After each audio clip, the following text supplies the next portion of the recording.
To date, when it's come to performance and luxury cars, there's really only been two choices if you'd wanted a high-performance electric vehicle, the Tesla Model S or Tesla Model X. Sure, there have been a few production-limited vehicles like the oh-so-expensive build-to-order Audi R8 e-tron electric coupe, but for the most part, Tesla has been your only choice. In recent months, however, we've seen signs that will change, with premium brands like Mercedes-Benz and Audi saying that long-range, high-performance electric vehicles will still be part of the mainstay brand. Another brand that's shown some interest in building an electric-only model has been Porsche, which of course unveiled its Mission E concept car more than a year ago, promising Model S-like performance, although not quite Model S P100D performance, and the next-generation 350-kilowatt onboard fast charging that would replenish the car's 300-mile battery pack from empty to 80% full in as little as 15 minutes. Now scheduled for production in 2019, the Mission E will be Porsche's first fully electric production vehicle. For a while, it was thought that Porsche would treat the Mission E a little bit like BMW initially treated the BMW i8. In other words, a fast, high-performance electric halo car in a sea of internal combustion engine vehicles. But now it appears that the luxury German brand is far more committed to electric than it first appeared.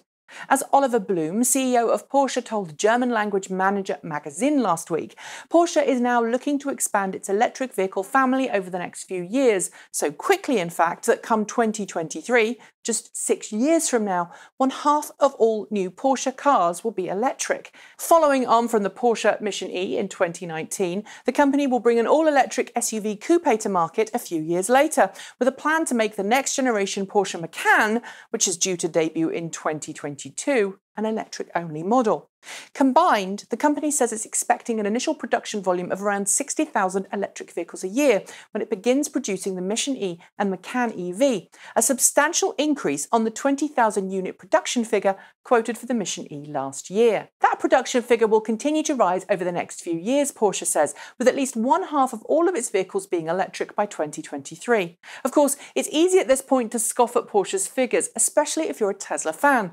After all, Tesla CEO Elon Musk was claiming as recently as January that the company would be hitting production figures of 500,000 cars by this time next year and 1 million vehicles by 2020.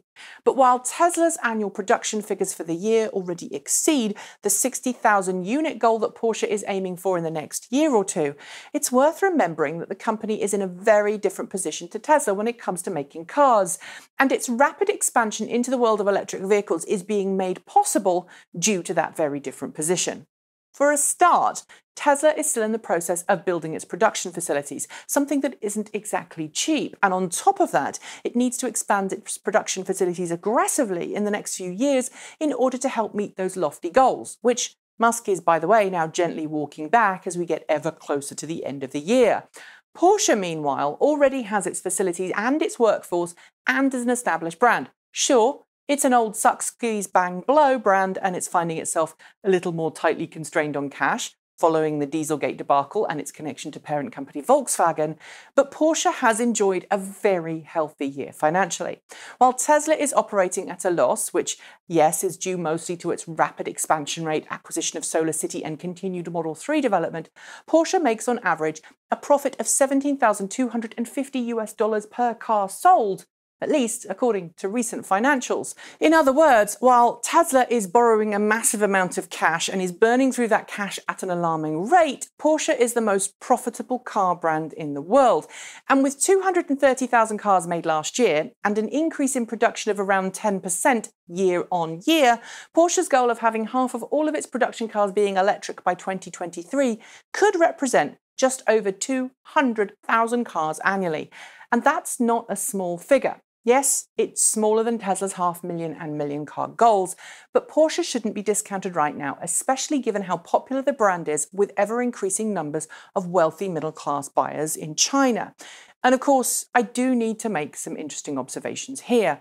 First, Porsche isn't interested in making affordable electric cars, which is what Tesla's doing, funding the development of cheaper models from the sales of higher-end models. Of course, Tesla's Model 3 is doing just that, and while the Model 3 will be an affordable car for many, it's not going to be hugely affordable for all, although it's going to be more affordable than a Porsche.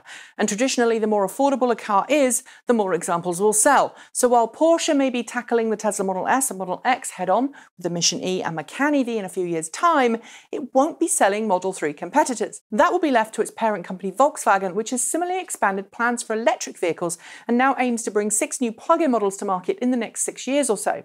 But second, in order to compete with Tesla, Porsche is going to have to produce more than just high-end luxury electric cars. It's going to have to build an electric car with advanced autonomous vehicle capabilities, over-the-air updates, and yes, its own rapid charging network too.